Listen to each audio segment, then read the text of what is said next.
Welcome to our Startup with Ferris live stream. Thank you for tuning in. So, what's new in the world of entrepreneurship?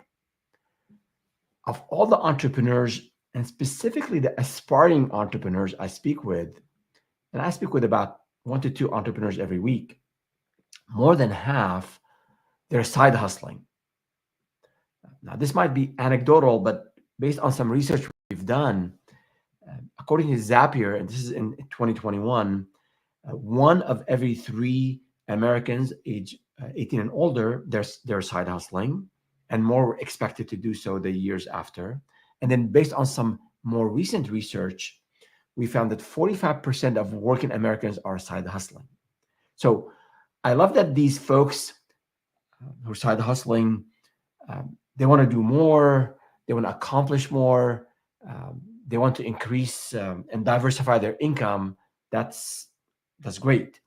It's also very inspiring to me, especially when I see and hear about the big dreams that the younger folks and those sometimes mid-career, all the dreams that they have and what they want to accomplish in life. So that's all on one side. Now, on the other side, last week, I did bash side hustles pretty bad. And if you haven't had the chance to listen or to watch that episode, go ahead and take a look. And that despite all the quick, rich talk and schemes out there, a side hustle or passive income is just about the last thing that will make you rich. And again, we covered a lot of details last week. I also explained that why these side hustles can wreck your career, and I mean it, or at least they prevent you from reaching your potential. I did, however, explain 3 exceptions to my dislike of side hustles. And one of those exceptions is that when you are serious about starting a side hustle to eventually transition to build your own business. And that's what I want to cover today. I want to share with you a blueprint to help you take your side hustle to the next level, meaning owning your own business, meaning becoming the CEO. And I want you to take a look at this blueprint and fit it in your own schedule, in your own time frame, according to your own resources. But the idea here is if you are serious about becoming a business owner and you have a full-time job, this is the best time to start a new business. And there are a lot of fears, there are a lot of concerns, there are a lot of unknowns. But if you follow this blueprint, I believe you'll mitigate a lot of the risk, and then you can get closer and closer to taking that leap, and you can do it with more confidence, and you can minimize the risk of failure, and you can maximize the opportunity to make it and make it big. So before we start, a few housekeeping items. Please continue to send us your questions, your comments in the form we have in the description or on the platform where you're watching or listening this. And then the second one is whether you're watching or listening live or tuning in later, add questions or any thoughts you have in the comments section. I'd love to know what you're thinking about the material that we're sharing, about the recommendations we're offering, the use cases, the success stories we're sharing.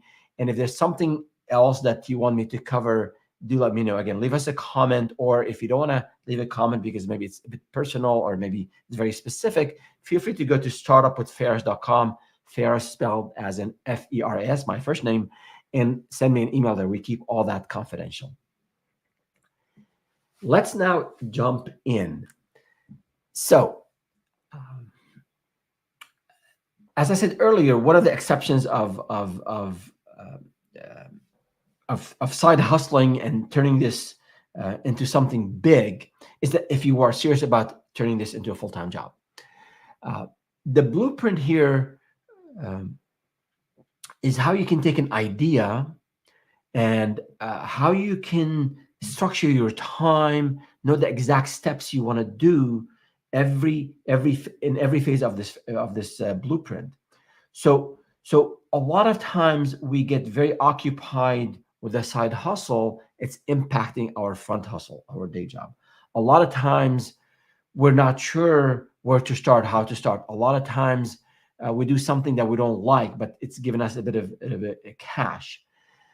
But if you're looking for concrete steps and you don't want to spend the next 10 years dreaming about starting a side hustle, this framework is for you.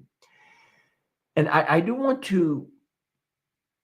want you to develop a sense of urgency, because that's required in business. That's required if you're serious about doing anything that's worthwhile. And I also want you to, in this framework, I want to help you establish that get it done attitude.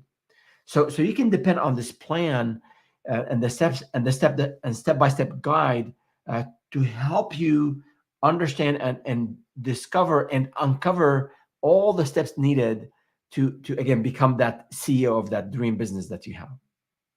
So there are two phases that I have in this blueprint. One is launching your side hustle, and second one is transitioning to a full-time business. So initially, you might have an idea and you're thinking, I gotta to start a business right away. I gotta make enough money, as much money as I'm making in my full-time salary. The task is just too big. But if you think about it, where there's that initial phase of planning for the side hustle, and then that second phase is we start gradually, we start making money, do it gradually, because you have other obligations still, your day job and other things, and then step by step get to that phase where you can take that leap. So I'm going to use a 6-month timeline for this blueprint, just for the ease of sharing and giving you concrete sub phases, if you will. But it doesn't have to be 6 months. I've seen this blueprint applied in a few months, and I've seen it implemented in a much longer time frame. So you can collapse the timeline that I'm going through today, or you can expand it. It's really based on two things: your circumstances and also your resources.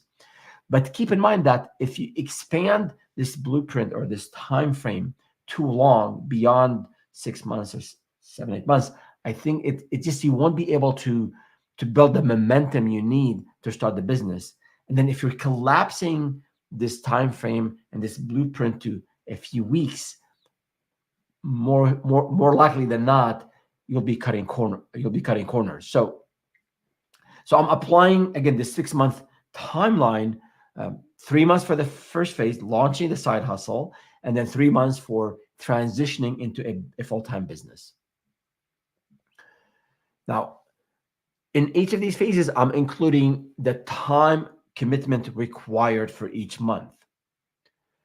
Now, planning-wise, as you get closer to take the leap and to become the founder and the CEO of the business, the time commitment will increase. So as we might start with 5 hours a week or 10 hours a week, and then eventually it's going to be much more. So plan for that.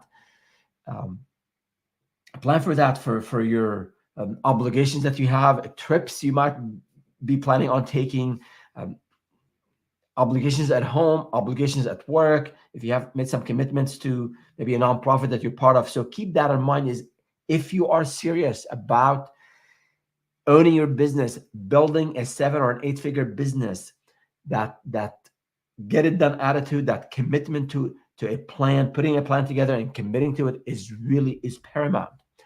And I do want to just one caveat here is that we're covering a lot of topics today, and we want to keep this session reasonably contained.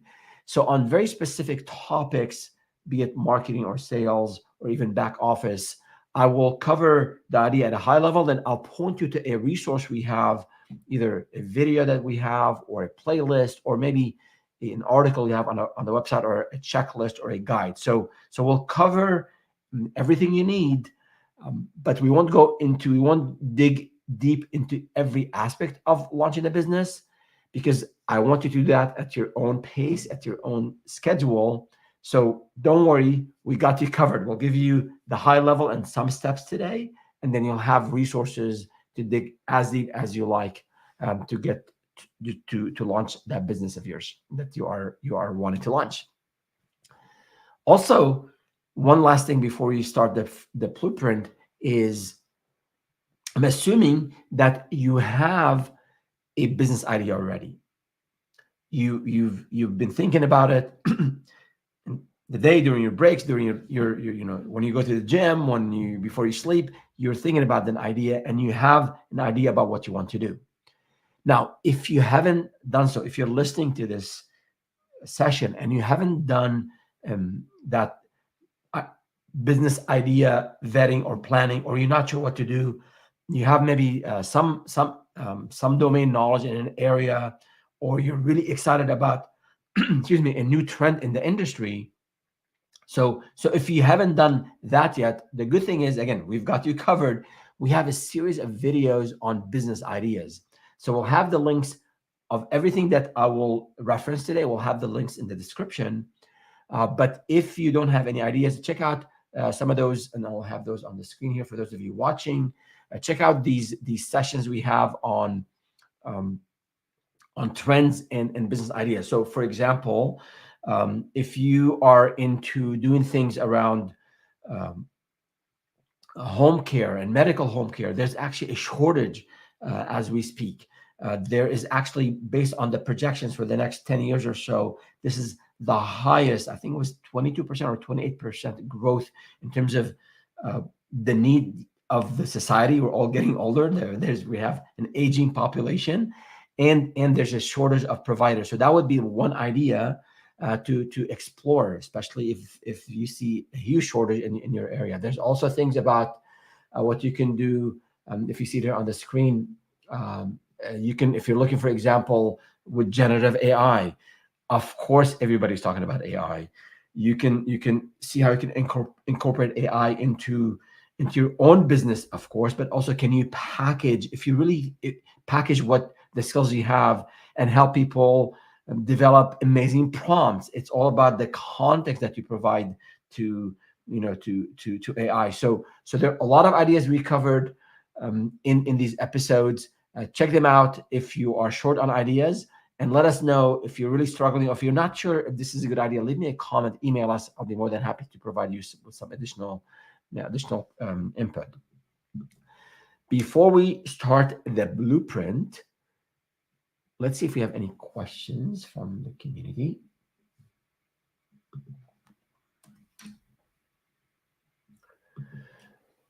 Does your business idea need to be something you already know how to do? Yes and no. Especially in services and consulting, if, let's say, you want to offer HR consulting, or let's say you want to do tutoring, have a tutoring business, or let's say you want to help someone in prompt engineering, or how to develop amazing prompts and help companies learn about AI and how to use AI to offer it as part of their services, or to automate and improve the efficiency of their own processes. So you must have some domain knowledge in the service that you offer.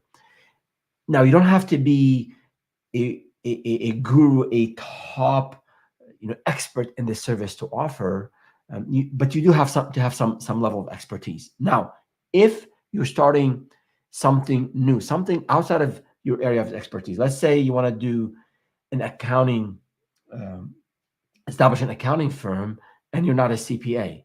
Now, maybe you're great in sales. Maybe you really understand, you're good with numbers. So potentially you can find a business partner, a co-founder who is a CPA, and maybe they're focused on the technical aspect of what accountants do, and then you can help in terms of sales and marketing. So you do have to, I think, in my mind, in services and consulting, you either have to have that domain knowledge and continue your road to mastery and becoming an expert and a people who will point to and reach out to for advice, or you can also, if there's like a trend in a new area where you see a lot of potential and you don't have a lot of expertise in, start learning about it, start understanding the market, start to understand who the players are, and potentially maybe either your first hire would be the subject matter expert, or maybe potentially a business partner could come in, and both of you, or maybe the three of you, can launch that business. So that would be my answer to this.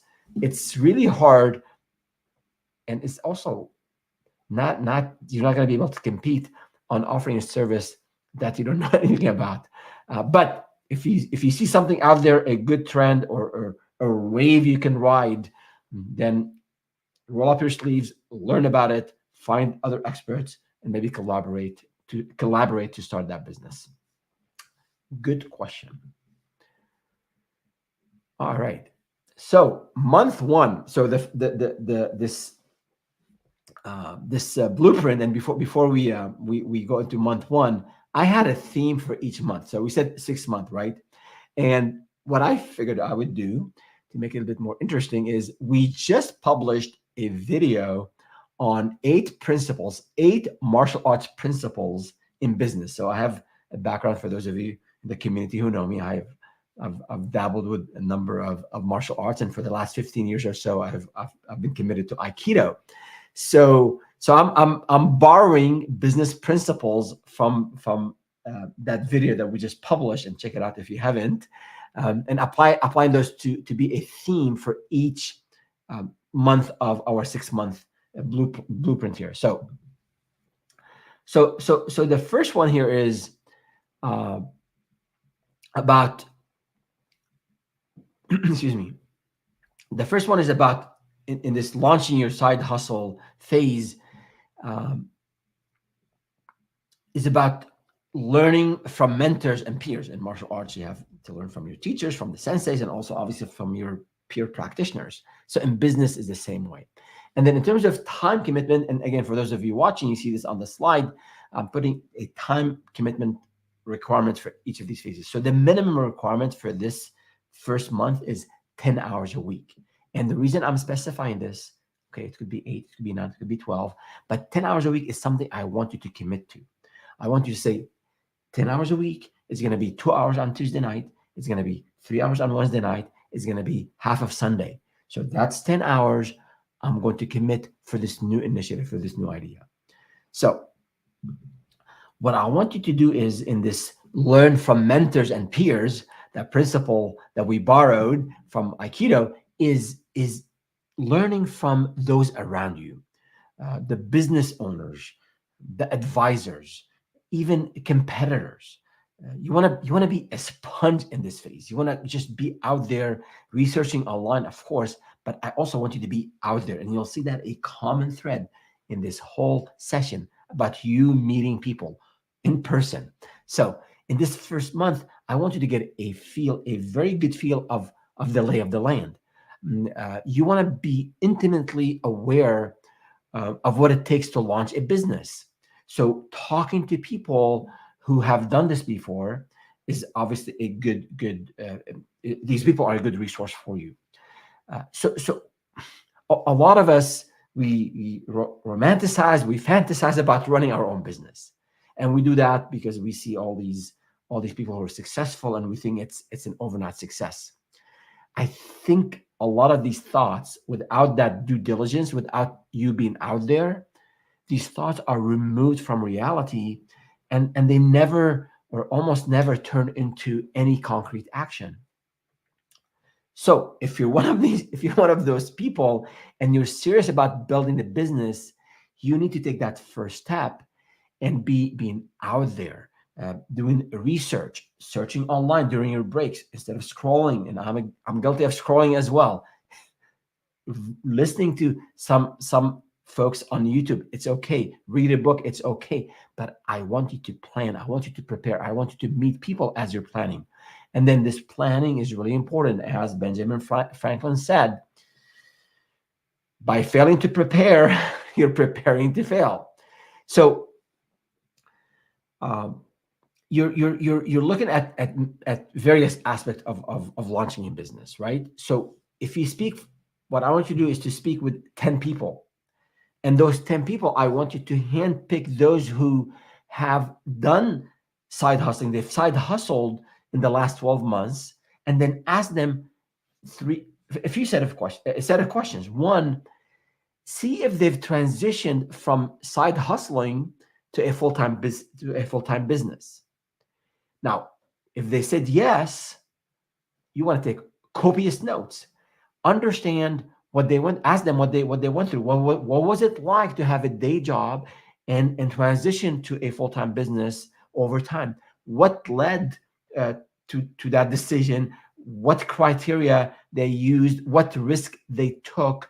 Um, what did it take in terms of time commitment, in terms of resources? What sacrifices did they have to make? So take copious notes, because these are the people who now have been to where we want to go. These are the people we want to model our journey after. Not exactly the same, but we want to learn from them, because again, they've been to where we want to go. Now, you will come across others who started a side hustle, but they didn't transition to a full-time job or full-time business. So you want to learn from this group as well. You don't want to follow their path, because your path is to start your own business. Ask them why, what obstacles they faced, what went through their mind. Was it they couldn't get sales, whether they couldn't manage having a full-time job and maintaining your responsibilities there and working weeknights and weekends? Was it just too much to do for one person? Learn from that group as well. So, and by the way, if you're not a good note taker, leverage AI. You can use any of these systems, plug it into a Google Meet or Zoom, and you can get a transcript of that session, and maybe you can also get a summary. You can prompt and get a summary of the main points. So the idea here is to capture that information. Now, once you're done and you spoke with, again, as this is your homework, 10 people, and you should be able to do that within this first month, because we're saying 10 hours a week. So a session, an hour and a half with each person would be good, or even if you speak with a few more, that's even better. So you'll see, after we speak with 10 people, you'll see some emerging patterns on what led or what successfully led to the transition to a full-time job. And you also jot down probably a list of 10 or 15 obstacles that people faced. So these findings will help you assess what's involved, and you'll plan out your time and resources. I mean, with the exception of doing the work yourself, there's no other way, I think, to get as much information, useful information, than talking to people one-on-one. So that's one thing. So what you want to do then is to map what you're great at, and what you're good at, and what you're not so good at. Well, maybe you're terrible at. So you know what's involved from speaking with others. Now it's time to do your own assessment. Look at, for example, at hard skills. So, for example, you're good with numbers, as we said in the previous example. In the technical area, let's say maybe you're in you're fitness, and you're a fitness coach, and you've gotten all the certifications now, and you just love that kind of work. Or maybe you're into leadership coaching, or maybe you're into IT consulting. So in each of these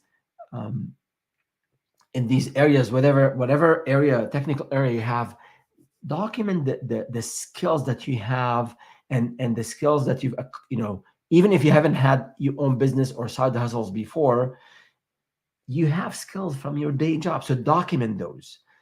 Also, the in addition to the technical skills, that the service, that domain knowledge of the service and the consulting that you want to build, the consulting business that you want to build, there are other skills that you'll need to grow a business. You need, for example, sales and marketing, essential, crucial. You can't build and grow a business without that. So also jot down skills you have around sales and marketing, about back office, maybe hiring, maybe if you're good with contracts. So those be honest and document those skills that you have in the technical area of your domain, and also in other aspects of the business. So also, I think of soft skills and things like, are you a big picture thinker, or are you like detail oriented? And you'll know why I'm asking you these things, because it will help you later when it's about time to find maybe a business partner, or maybe you want to have your first hire. You want to find people who will provide complementing skills they can offer to the business.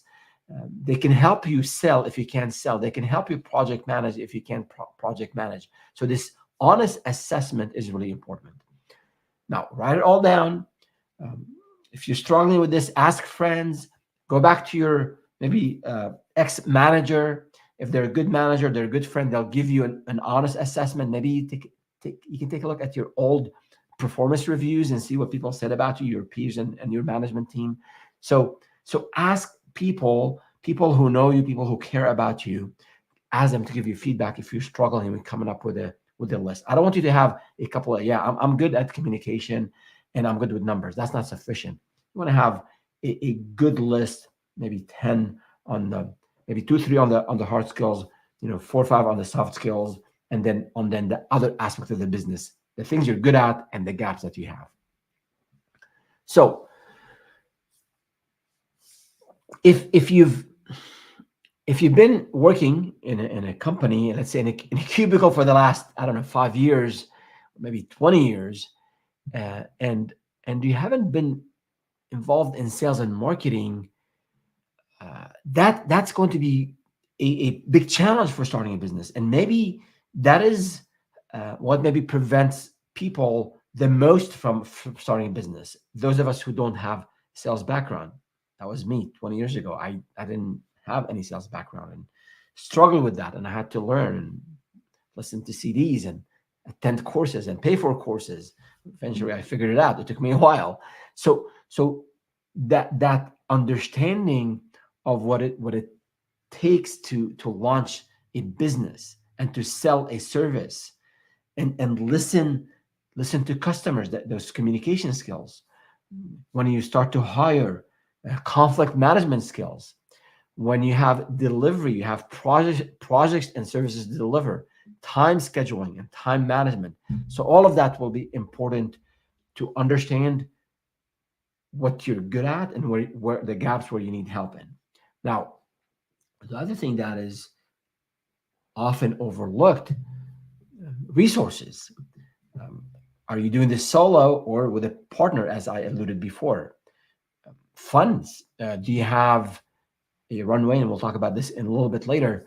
Do you have access to funds? Even if you're doing a services business that doesn't require inventory and products and all of that, you still need to have, there's still some potentially expenses, even for side hustling. Maybe you need to get a logo. I'm not big on doing all this back office stuff initially, but what funds you have access to, that would be something to also think about. And another thing is your network.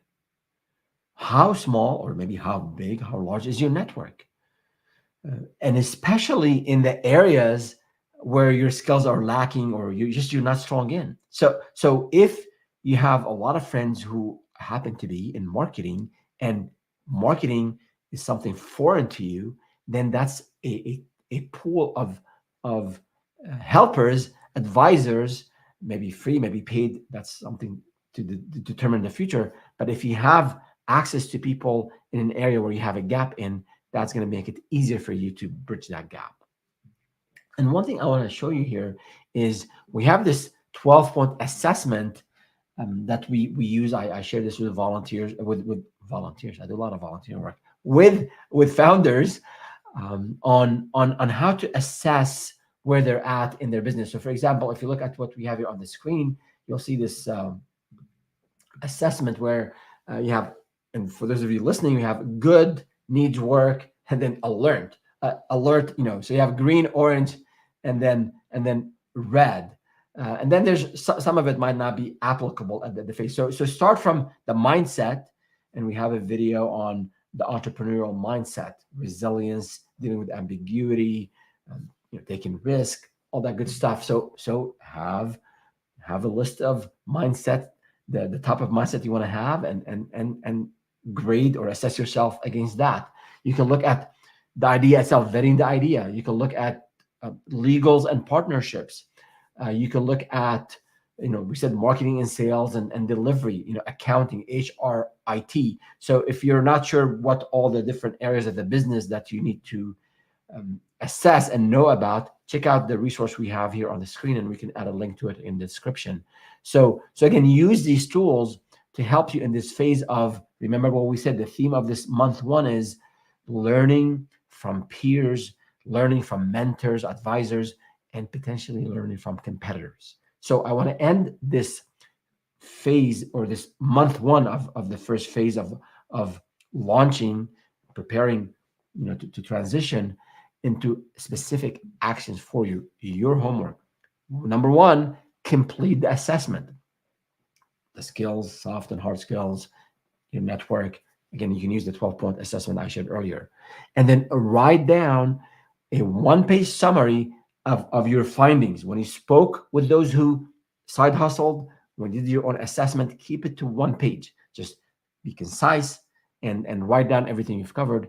And then I want you to, in that first month, read a book on entrepreneurship. A bunch of them, great ones out there. So if you don't have a book in mind, go ahead and leave me a comment. More than happy to give you a bunch of suggestions. And if you've read some and not, just give me some details, and I'll point you to a good book that you can read or listen to. And the last thing I want to do here, the last homework here, is we also have a playlist where founders ask Faris. These are founders. These are true stories of people coming to me and asking about, here's an idea I have, and here's what I want to do.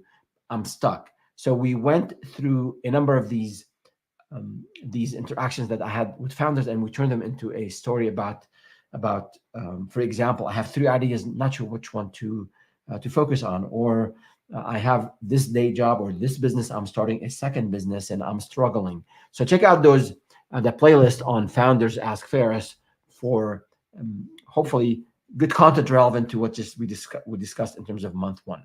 So that is on month one. We're good on technology. Just a quick check here. Yep. Now, month two, I'll borrow another principle from the martial arts principles, and that is know your opponent's mind. So you have a lot of people around you when it comes to starting a business, competitors, clients, partners, vendors, suppliers, all of that. But what I want to do is to dedicate another 10 hours a week in the second month. And in this phase here, in this month two, the theme is still about learning, but we want to gather data. We want to know the market. We want to know the competitors. We want to know the desires, the needs, and the pain points of the clients. So a bit of research and planning is still required here. Now, what's involved? This planning, this research process, it's going to help you clarify your own thoughts. So in the previous month, we learned about what others have done, and we learned about ourselves. We did the assessment. When we start to look at the market and the needs and a problem you're having and you're looking for a solution for, or others are having problems and you have an idea to fix that problem. So you start to, that being out there in the market, you start to help, that being out there will help you vet the idea, will help you understand how the competitors are pitching themselves, how they're differentiating. All of that planning and research and education will help build up a little bit of confidence that this business have a chance to in succeeding, and will hopefully lower the whispers in your mind about that potentially you're going to lose all your life savings into this business. So I just read an amazing quote by Nolan Bushnell, who actually was the co-founder of Atari and many other companies. And he was the only boss that Steve Jobs had. And he has an amazing book. I read it many years ago. I think it was on how to hire the next Steve Jobs. So he says, face fear with data. So what we're doing, face fear with data. Data is not just numbers. Data, it could be qualitative. When you're out there in the market, talking to competitors, talking to potential clients, understanding about pricing of the service they want to offer, this is all will help you address those fears about fear of failure, fear of not making it, fear of disappointing people around you. So when you have data, when you have concrete data, you'll build that confidence in the next decision you're about to make. So and what's important here too is that even if you have the best idea, even if you have the best solution for the problem that you're seeing, if you don't know the market and you're not doing marketing and you're not selling, the idea will never take off. It's not what used to be in the old days. You build it and they'll come. No, it doesn't work this way anymore. So you have to have, your offer has to be solid and unique. And I'm assuming you have an idea and you've done some vetting. The next thing here is to decide who the service, or in the case of a product, who's going to benefit, who's going to be a good fit for, who's going to be a good this idea, who is it going to serve, who is it going to best serve. And then you need to interact with people, just like you asked others, your friends, those who started a side hustle. Here, I want you to interact with 10 potential buyers. Now, if you're in the B2C, in the business to consumer space, your service that is, talk to your friends and family and maybe your small network. They'll probably have answers for you because they probably have the same issue that you're identifying. If you're in the B2B space, you sell to businesses, reach out to people in these businesses and say something like this: hey folks, especially if they're friends and you've known them. And if not, you can go to maybe a networking event and find people and ask them there. But say, I'm considering starting a business and such. And what are the main pain points that you're currently facing as a business? That's just one way, right? So that's one thing is I want you in month 2, in those 10 hours a week, to find 10 potential buyers. Potentially it could be strangers, because those are strangers that you want to convince to give you money in the future. So you got to talk to people. And then I also want you to talk to and interact with another set of people, competitors. Yes, I want you to interact with 10 competitors. So you can visit their websites, you can go to their social media pages, you can follow them, you can subscribe to their email list, see how they're positioning themselves, how they pitch their services, read everything you can about them. If they're serving a specific demographic in terms of age, gender, a specific segment of the population, a niche segment, maybe specific geography, just understand everything you can about competitors. And then, in a B2B setup, are the competitors targeting Fortune 500? Are they targeting small and mid-sized businesses? Understand like maybe the company size and maybe understand the delivery cycle and what they include in their package, in their service that they offer. So of course, you can do all of this stuff online. And you can even go and ask ChatGPT or Google Gemini or Meta AI, whatever, whichever one is your favorite. But I'm not asking you to do that. I'm asking you to do that. You can do that still. But I want you to meet people. The point of month 1 and month 2 here is to be out there. You can go to Facebook groups, you can go to LinkedIn groups, you can go on Reddit. There's a lot of information, but I want you to interact with people. I want you to start awkward conversations. I want you to get used to people ghosting you. I want you to get used to having to do things that are hard. If you're serious about building and growing a business, you got to build these muscles. You got to build many muscles. One of them is interacting with people, picking up the phone and calling people, meeting people at events, and asking questions. And trust me, a lot of people will help. You'll find a jerk here and there. Yes, they're out there. But most people are nice and professional, and they'll be more than happy to help you. And again, if you're stuck, if you have a small network, I want you to work on how to grow your own personal network. And if you're not sure how, please leave me a comment or email me, direct message me. I'm more than happy to give you ideas. But if you're struggling with getting to talk to people, just go to these networking events. Go to your local whatever, wherever there's a meetup or people who are meeting, and then just walk the exhibit hall of a conference where you have a bunch of competitors, and just go and be a sponge and absorb and take notes. So your action in this for this month 2, is again to write a one-page business plan, at least a portion of the business plan, that covers your unique value proposition, buzzword for what is so unique and special about your service, about you and your differentiators, and then also summarize the pain points and the wants and desires of your target audience, along with everything you've learned about pricing. So this is not a complete business plan; it's a one-page document that will be that it's really important to summarize everything you've learned in month 2. So we haven't started selling yet. Um, Take your time. We have time to sell. And for those of you maybe who just joined us, I did mention at the very beginning that I'm proposing a 6-month time frame for this blueprint. It doesn't have to be 6 months. You can collapse this and you can expand it depending on your resources and circumstances. But I want you to build some momentum. I think 6 months, if you have a full-time job and some other responsibilities, I think 6 months is very doable. A 6-month timeline and a time frame is doable. And then, but if you have the resources and you have more time, I think you can collapse it and do it much in a much a more timely fashion. The other thing I want you to do in terms of actions, now look at that first page that you wrote in month 1, where you assessed your skills. I want you to map the strength that you had, and also the gap that you had, and then match that to what you've learned from competitors and what you've learned from talking to buyers. That is also important.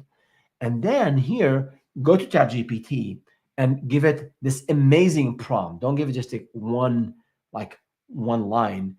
Give it a lot of context and iterate on the prompt there. So you have a summary of your skills. You have a summary of what you learned from the industries of the competitors. So now you can ask ChatGPT specific things, and you've given it a whole lot of context. And like, what other pain points that I haven't captured here? What are potential customers looking for? Like, how do I start to build a business based on the research I've done so far? What are the likely next steps for someone like me? So this is a good time where you can leverage ChatGPT. Don't have a big ego. Go ahead and use it, I think, I won't say properly, but use it the way it's meant to be used, with giving a lot of context. And always you have to validate what you get out of it anyhow, at least for now, especially numbers and quotes and stats. Sometimes they're all over the place. The other action item here is to read a book on marketing. Again, if you're not sure which book to read, leave me a comment. I'll be more than happy. Just give me a little bit more context. If you're new to marketing, it's one recommendation. If you're savvy, or if you're looking for something maybe very specific, just let me know as well. And last but not least, we do have a full playlist on marketing. So whenever you want to dig deep into marketing, check out our marketing playlist. We'll leave all these comments we'll leave all these links in the description. And we have someone here on LinkedIn left a note, so let me read it off. Thank you so much. And again, sorry, the interface I'm using does not show the name. I apologize. I'll figure it out here in a second. But it says, love the advice on direct interaction and feedback with real people, and building muscles around getting ghosted along the journey. So true. Yeah, thank you for that comment. And I apologize for not seeing your name. It's not coming through the interface I'm using now, but I appreciate it. Yes, people will ghost you. Yes, people will not buy your service right away. but you gotta get out. And I know as a society, we're so used to be in isolation. Even when we go to the gym now, everybody has their earbuds. No one wants to have a conversation. And we're scrolling, and I don't know, 30% of men are not they don't have relationships, social relationships, and I think 20% for women. And so we're going through challenges. This is not judging. This is uh, not any of that. We are going through challenges as a society, but if you want to build something worthwhile in your life, in business, you got to get out of your comfort zone, and you can start gradually, start slowly. Believe me, I did not know how to sell. I was sweating. I had 5 rejections the first day we went out to sell our web design services. It was devastating, but it took me a little bit of time to recover, but we recovered. So go out there and do it. And if you need some specific tips on how to overcome that fear of going out and connecting with people, please leave me a comment or email me. I'll be more than happy to support and help. And by the way, if you're asking a question, leave it in a comment. Other people have the same issue, so it's not just you. Trust me, a lot of us go through these challenges. So let's pause for a question. And I did just see the name from LinkedIn. Alex, I appreciate your comment. Love what you're doing there, Alex. And again, thanks for I know you joined some of these sessions and you always have thoughtful comments, so I appreciate it. And Alex does speak from the trenches, so thank you. All right, so we have a second question. Will friends and family tell me the truth about what they think of my business idea?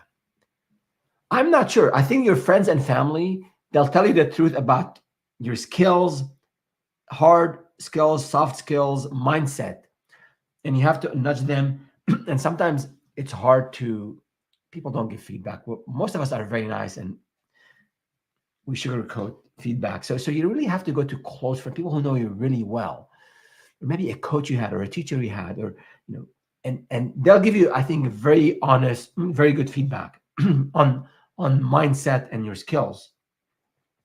On the business idea itself, actually, I'm going to tell you the opposite. Do not listen to friends and family and anyone else who's not an expert in that area.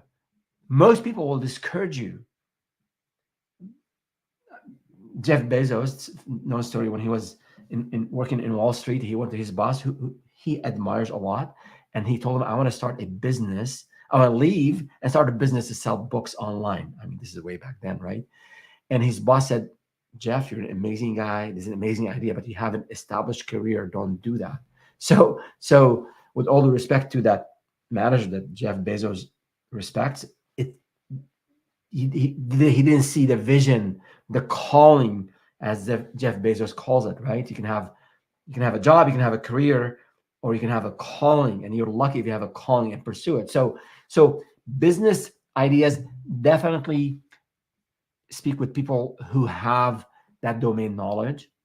And if a family member or a friend happens to have that domain knowledge, of course, it's a plus because they know you, they care about you, and they have that domain knowledge. So that would be my answer. You have to get input from different people. That's just part of the work. But you committed to allocate 10 hours a week. So you have time to do that. Good. Now, moving on to the month 3, and I know this is taking us a bit more time, but that's what it takes to to build that business that you're dreaming of building. Focus. The theme for month 3 is to focus on your own practice. Very true in martial arts, very true in business. Minimum requirement here is, again, still 10 hours a week, still doable. It's going to get busier and harder later in phase 2, month 4, 5, and 6. But for now, 10 hours a week is sufficient. And this concept of the theme of focusing on your own practice, I mean, as important as it is to learn from others, it is equally important to focus on your own practice, on doing the work yourself and the things that you're good at. So learning from other successful people is great, but always remember the essential truth.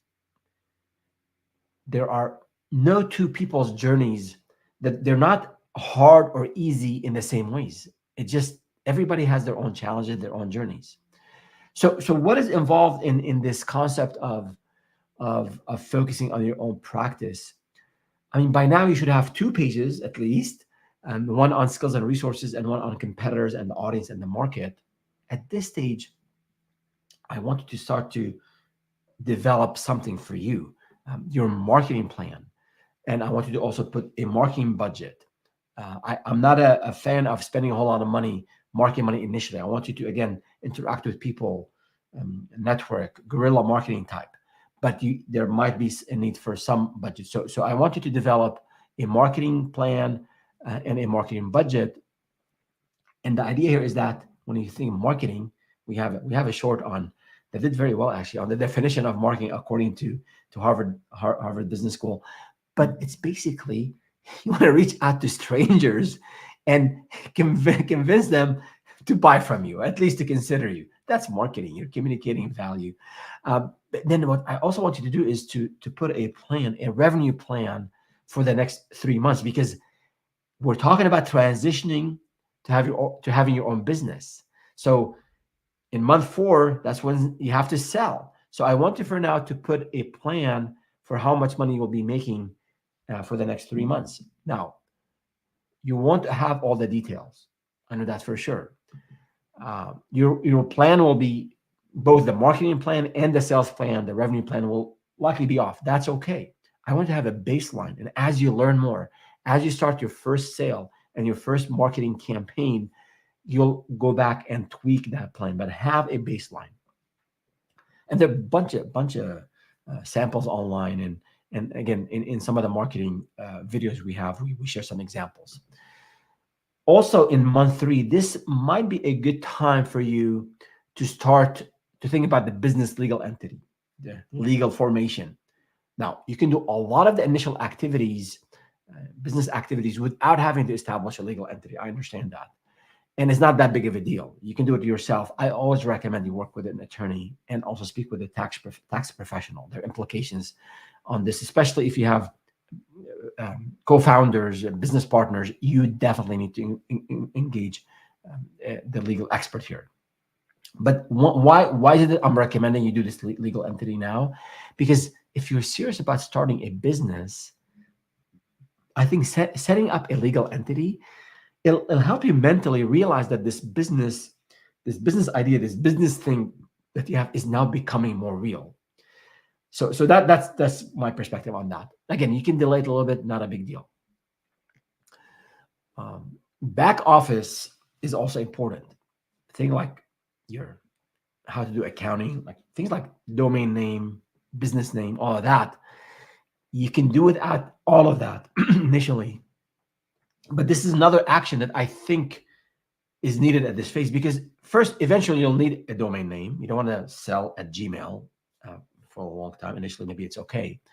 But also, if you when you start to reach out to customers, and if you have your own domain name, you have your own Gmail address, your own domain name, sorry, in your email, it's just more impressive. And also things like accounting, you don't need to become an expert in accounting, but you can start a basic spreadsheet. You can send invoices manually initially for the very first initial part. That's okay. Later, as you start to get revenue, I always advise to work with a bookkeeper.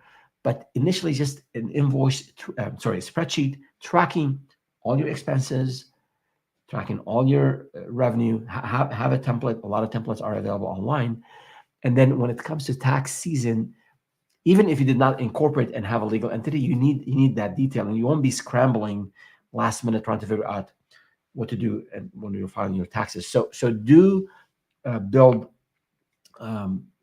start planning those back office areas like accounting and like your domain name and those sort of things. Now, one thing here before we go into the specific actions I want you to take in this 3rd month is that remember that what we said in the previous episode about honoring your front hustle. So if you have commitments to your employer, it's really incumbent upon you to deliver on those commitments. I don't want this side hustle to be to be distracting you from what you committed to do. That's just not good for your reputation. It's not good for, obviously, for the employer. It's not good for you. It leaves a bad taste in people's mouth after you leave. It's not good just in general. So your marketing plan, why is it that I'm saying this? I'm big on transparency. And it's really up to you if you want to inform your manager or your employer about what you're doing and your side hustling. Uh, Initially you might not, no one might know, because your marketing plan would potentially not involve public facing activities. You won't be updating your LinkedIn profile, for example. But again, I think in the right circumstance, it's okay to let your manager know, your company know, and make sure that you're in full compliance with any company guidelines you have about side hustling, and any non-competes, any constraints they might have. This is going to vary from state to another, but some constraint they have on what you can do, especially if you're side hustling in the same exact space that your day job is in. So be aware of that. So your actions. Number one, cash requirements. We talked a little bit about finances. We talked a little bit about understanding, what's involved. The revenue plan that we discussed earlier. So that is the marketing, the budget plan the marketing budget that you need. So put all of that in a spreadsheet. Again, find an attorney and establish that legal entity. And again, people come say, I can do this online. Yes, LegalZoom and others. There are a bunch of places you can do it online. I recommend you work with an attorney. You have to pay $250 an hour, $300 an hour, whatever the case might be. But I think it adds to that, you're serious about it. You're speaking with a professional. So that's important. And then the other deliverable is that 6-month financial runway, the runway to launch plan that I want you to have, a spreadsheet basically. And this is important because if you have the financials figured out, like here's the minimum amount of money I need to have just to survive and live, no vacations maybe for the next few months, cut down on the Hulu subscription and these other things that maybe you're subscribed to 5 services, maybe just one is sufficient. Again, not judging here, just letting you know what it takes. So have your expenses, and then we have the revenue plan. So have that there, and that will give you the cash requirements. And if you need some additional funding, that's something to consider. So now the idea here is, a lot of times people say, I want to make sure I have enough funding. If I'm making net, let's say I'm bringing home $5,000, I need to make $5,000 a month in my side hustle before I can leave. That is actually doesn't tell the whole story, because there's some business expenses. Even if you're bootstrapping, even if you're not spending money on marketing, there's still some expenses. And you want to have also, maybe like the current job today, they give you benefits. You have to pay for your own insurance once you leave your job. So you want to have all those expenses listed, the potential cash flow from selling this when you're side hustling. All of that will give you a financial runway. And I think once you have that documented, and be very conservative, like in your sales projections, and also other expenses that might coming out that you've committed to already. So once you have that, I think it'll give you some peace of mind, that I can survive. I can do okay for the next 6 months as I'm building the business. And last 2 items: read a book on Introduction to Business Finance. And then we do have actually a playlist on business planning. So check those out. It includes topics on working with attorneys, as well as on topics around working with accountants, and also on just business planning in general. So let's pause for a question.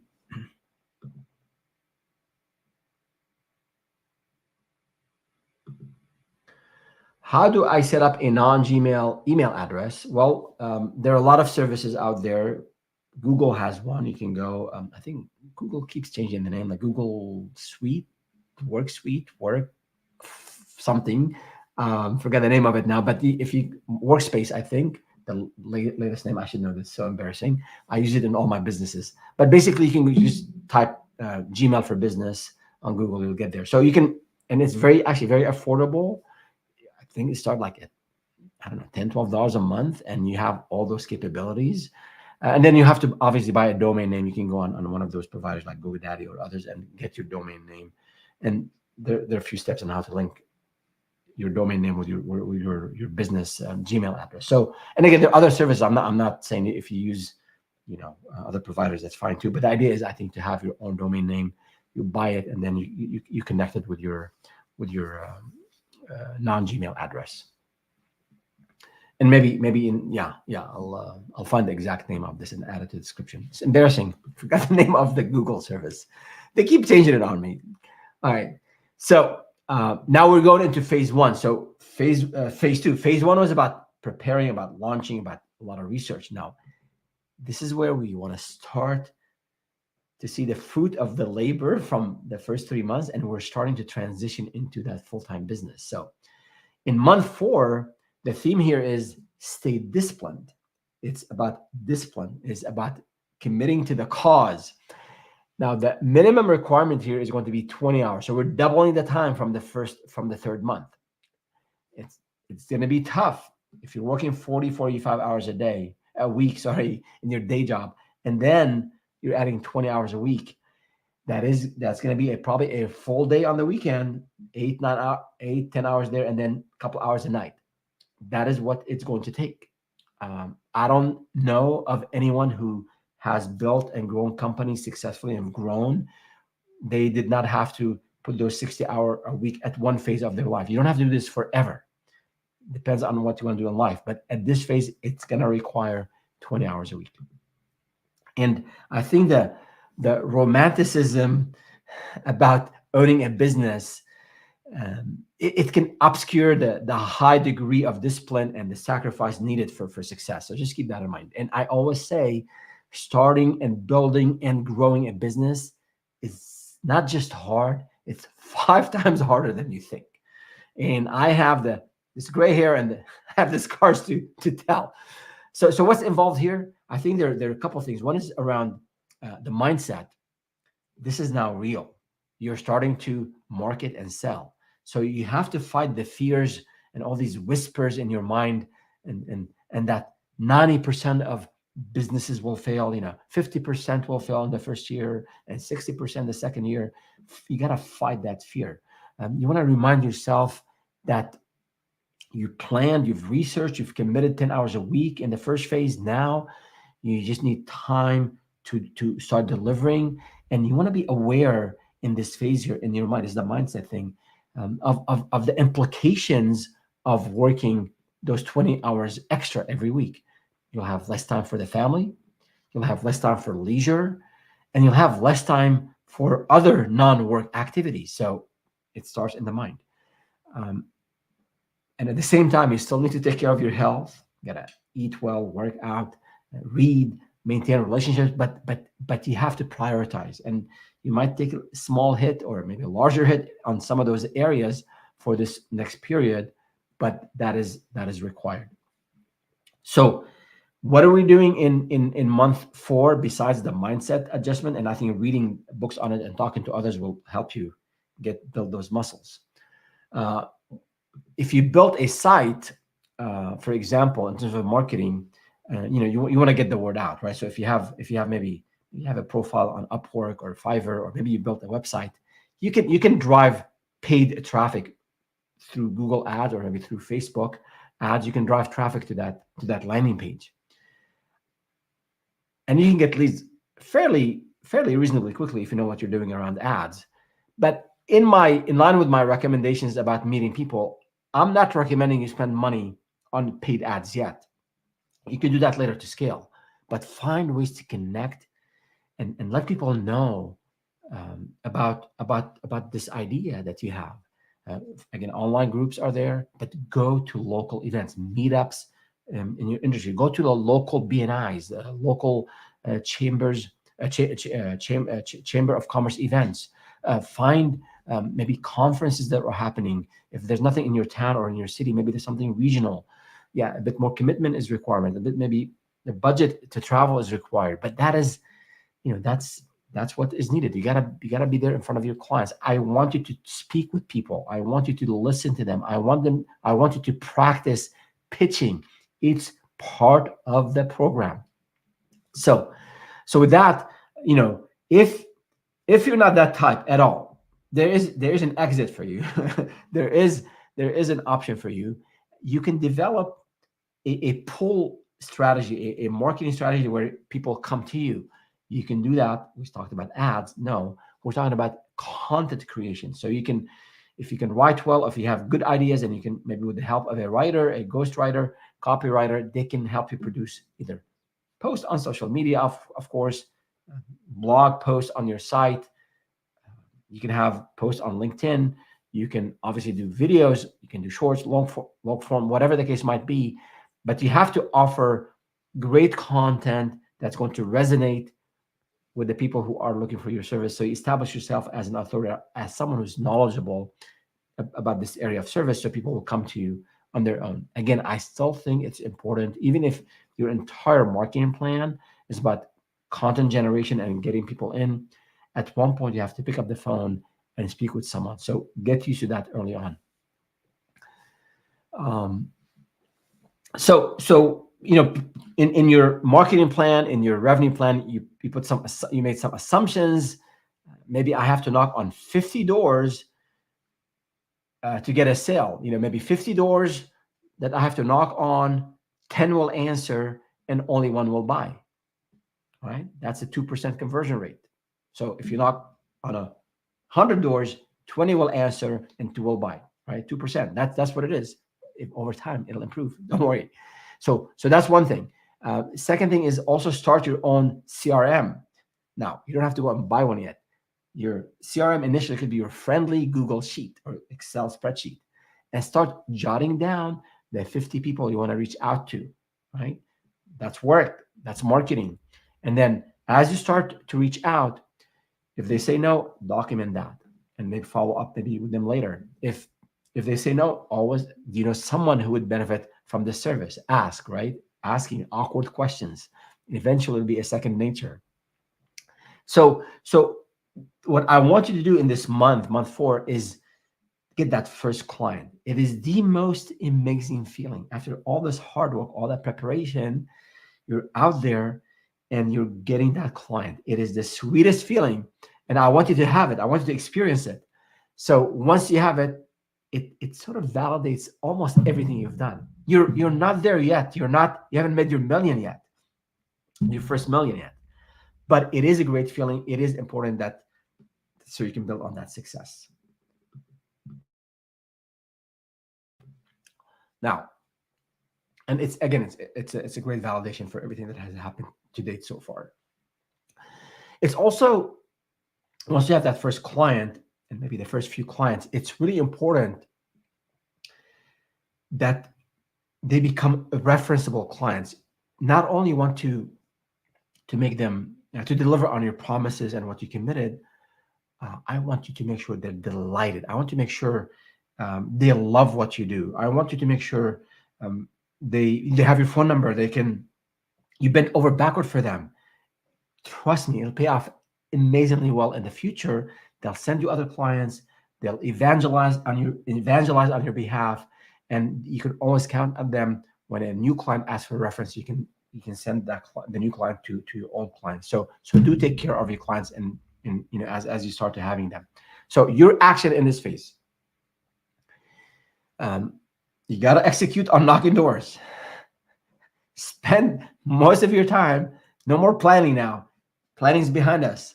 Knocking on doors, getting the word out. And in your CRM, start to categorize based on those who said no, people who said yes later, those who said we're using a competitor. Document that. Add more context about each lead you speak with. Now it's time to read a book on sales. Again, leave me a comment if you're not sure which one to read. And then the good thing is we do have a video. It's called The Ultimate Guide to Sales Funnels. This is customized for services and consulting businesses. So check it out. And we also have a sales playlist on all things related to sales, from pitching to providing a demonstration, to handling rejections, to how to pick the right clients, all of that good stuff. So that is month 4. So we've got two more months to go. in the next maybe 10 minutes or so, and then we'll wrap it up. And again, if you have questions, if you have comments, please don't hesitate to leave. Month 5, the theme here is be prepared.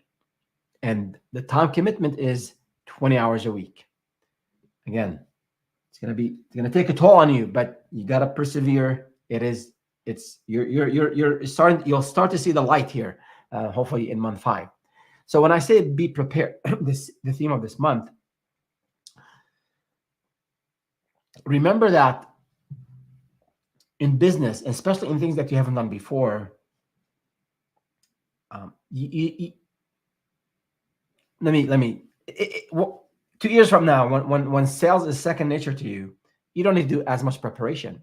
But initially, the more you prepare for that knocking on doors or for that first pitch or maybe the second pitch, the better your delivery will be. So remember the 5 P's. Prior preparation prevents poor performance. So you have to do a bit of, as you're pitching, as you are knocking on doors, that research around your audience. And if you're going to someone, for example, let's say you're an HR consultant and you want to help them set up a performance evaluation system, and maybe they're in the healthcare business.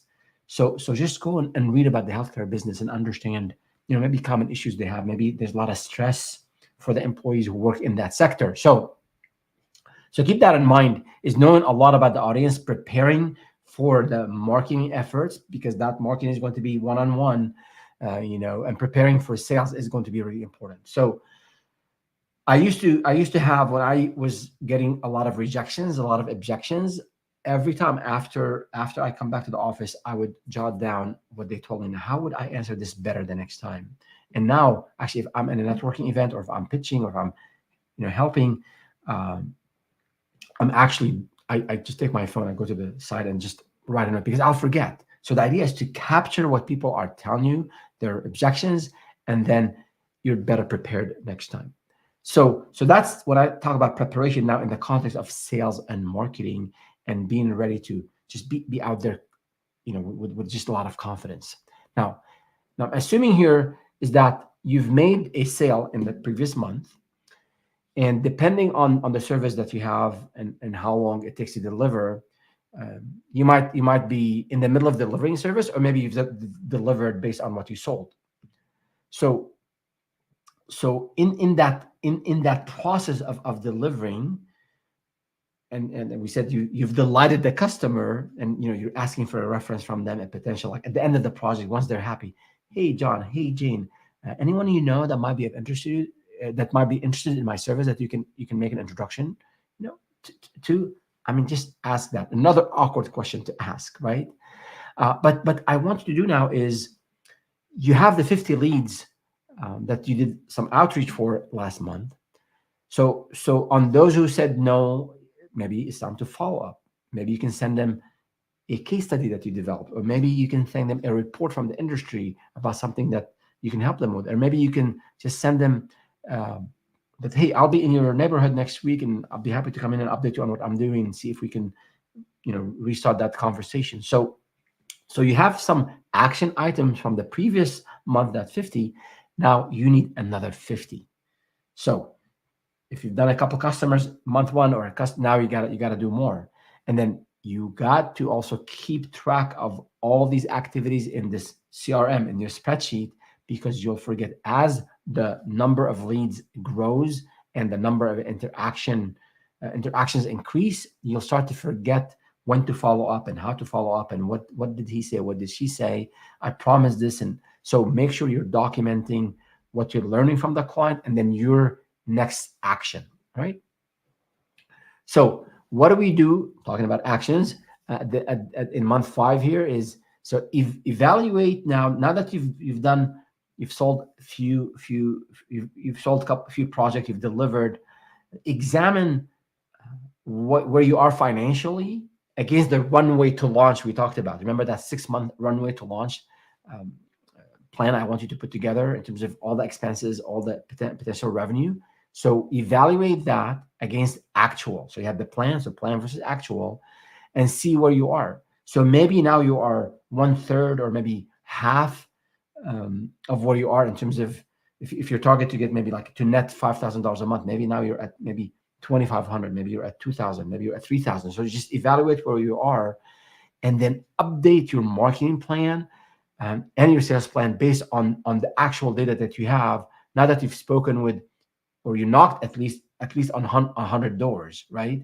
And if you tried different marketing campaigns, maybe networking was one, maybe emailing your network, maybe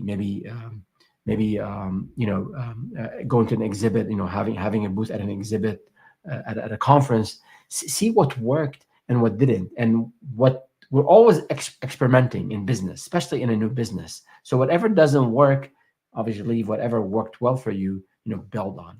So that's something else. You're updating your marketing and sales plan, and then read a book on sales. That is really important. Still, you got it. Sales is a really important aspect of business initially. Without sales, there's no business. And the good thing is, as I said earlier, we have a playlist on sales, so check it out. Again, we'll leave the link in the description. Let's see. We have one more month to cover, and before we go there, let's see what questions we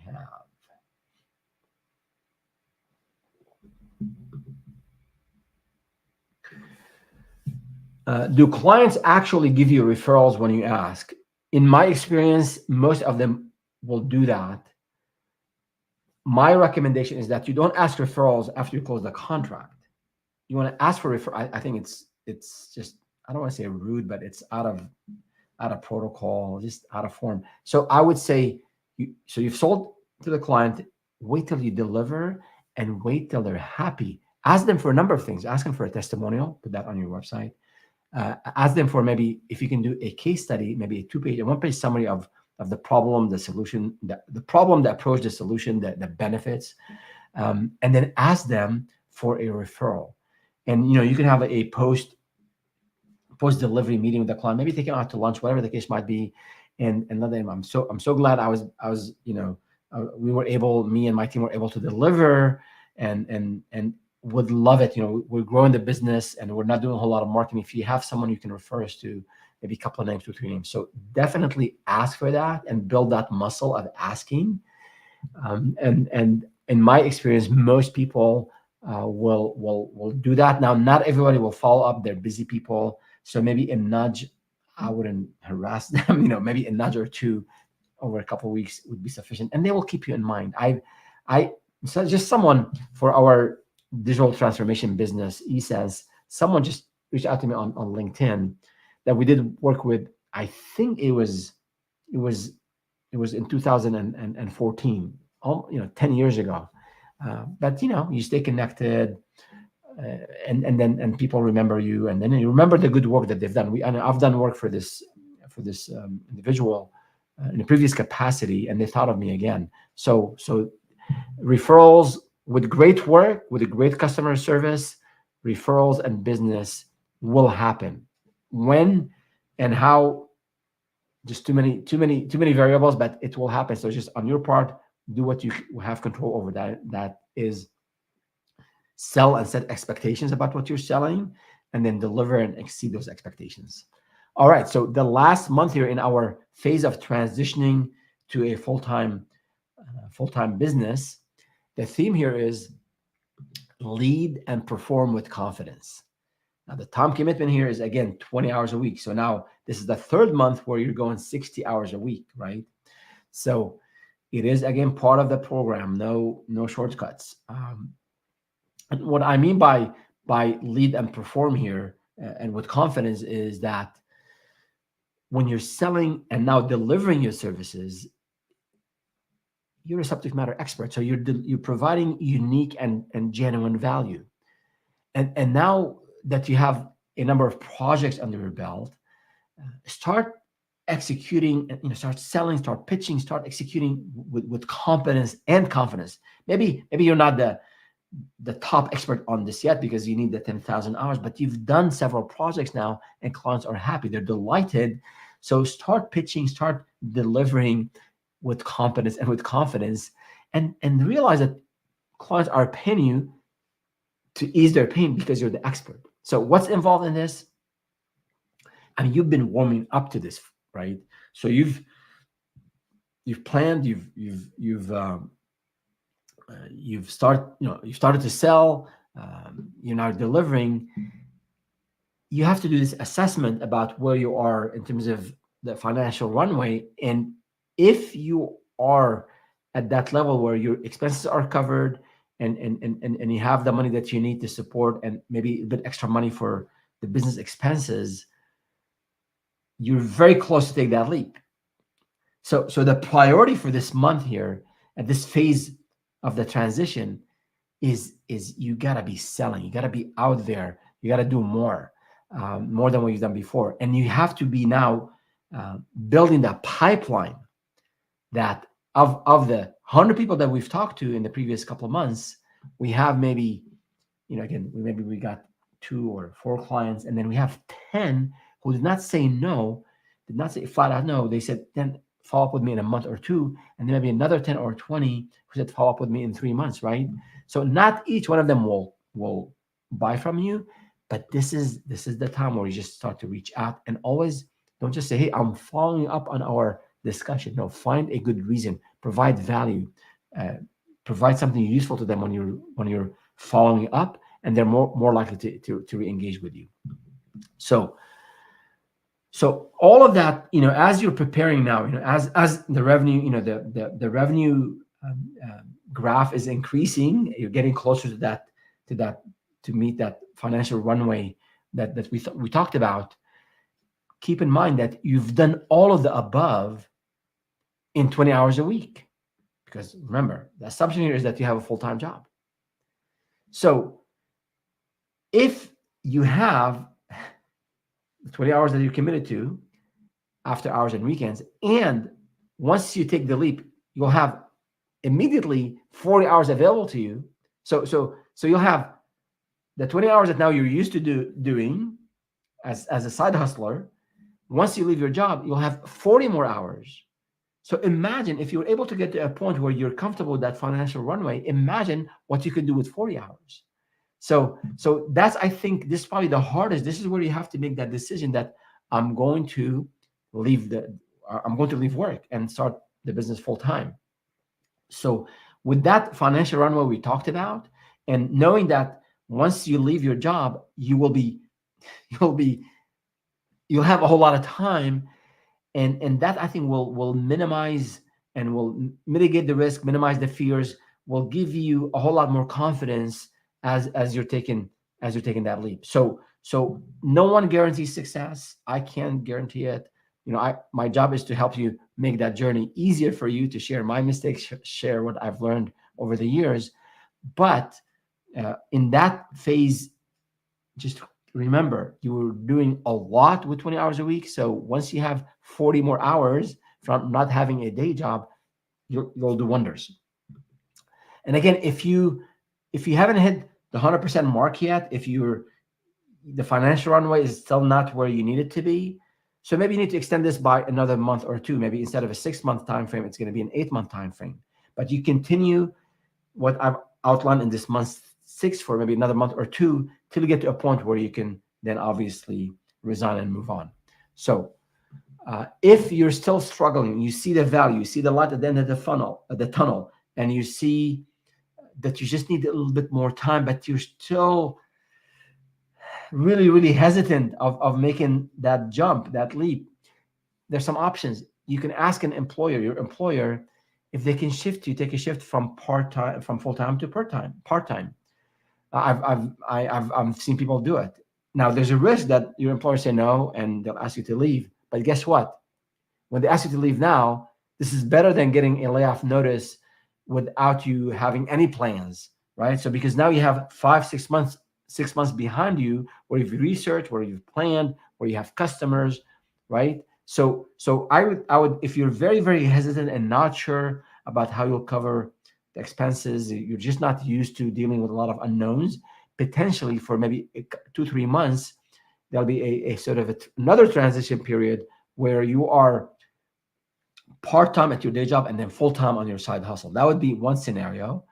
And then see if you can, for example, if your employer says no, see in your field if you can find other employers who are looking for part-time help in your domain. So you should be able to get part-time help fairly easily because you already have experience in that domain, right? So if you work for example, I don't know, if you're a software developer and you're working on AI stuff these days, there might be people who are looking, maybe mid-sized companies who can't afford to hire a full-time developer. They maybe need you part-time.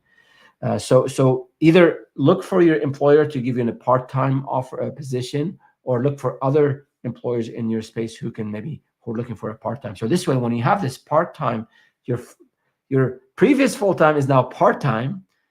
So you still have an income stream here, but now you have 40 hours a week working on the side hustle. So you're shifting, and then hopefully in a month or two you'll drop that part-time, and then you're full-time dedicated to the business that you have. So your action at the end of this transition phase is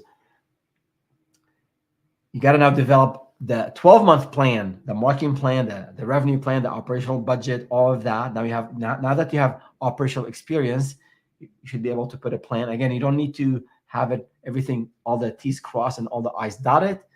Put a plan that you'll tweak maybe every quarter.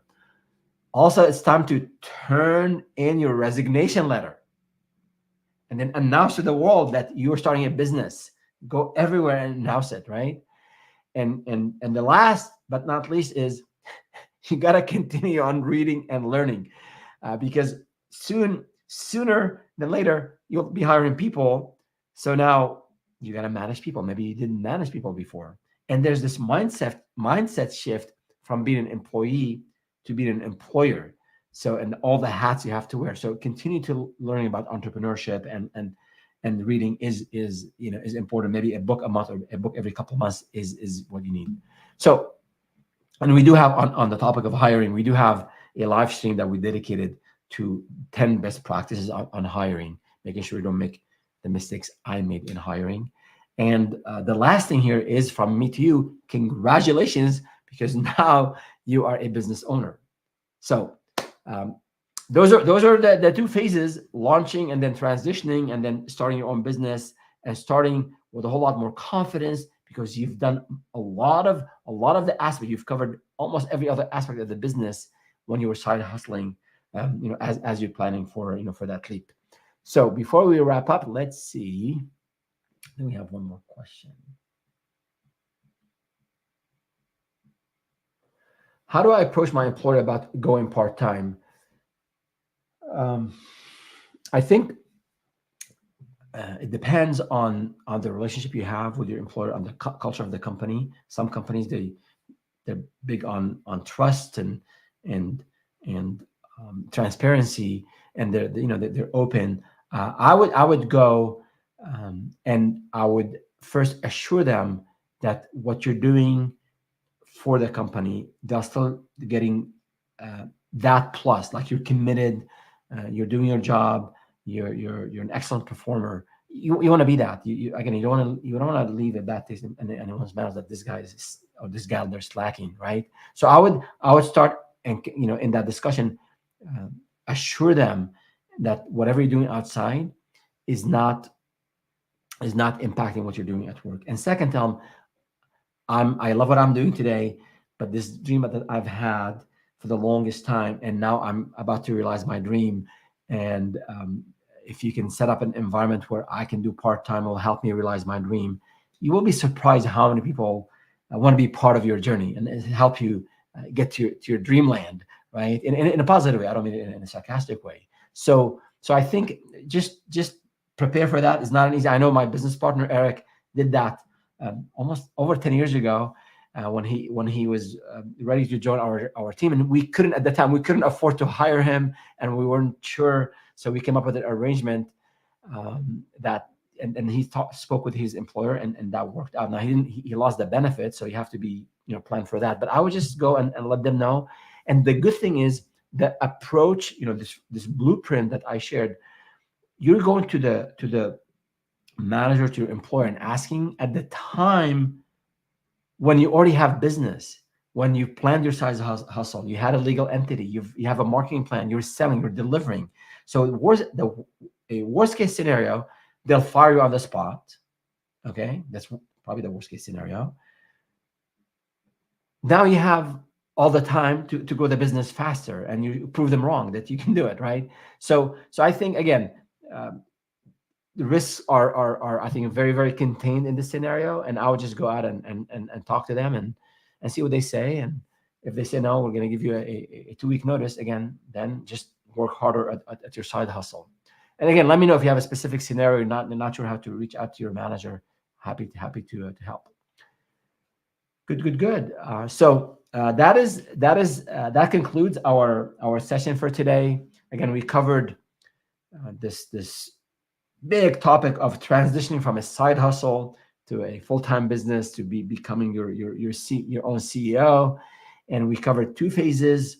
The first phase is to launch, to prepare, and to research, and then the second phase is to transition, and then becoming the CEO at the end of that phase. So if you have any questions, again, leave us a comment or go to startupwithfaraz.com, Faraz, F-E-R-A-S, like my first name, and you can sign up with a daily advisor. You get a daily tip or strategy or a story to help you in your business. And we offer every week 2 free sessions, no gimmicks, no pitches, no strings attached, where I offer 30 minutes to speak with a founder and help them out and answer their questions. This is my way of saying thank you to all of those who helped me along the way, and there are many of them. So you can do that on the site. And last but not least, if you're finding this material helpful, we'd appreciate hit the like button on the video and also subscribe to the channel. That means a lot to us. Thank you so much, and see you next time.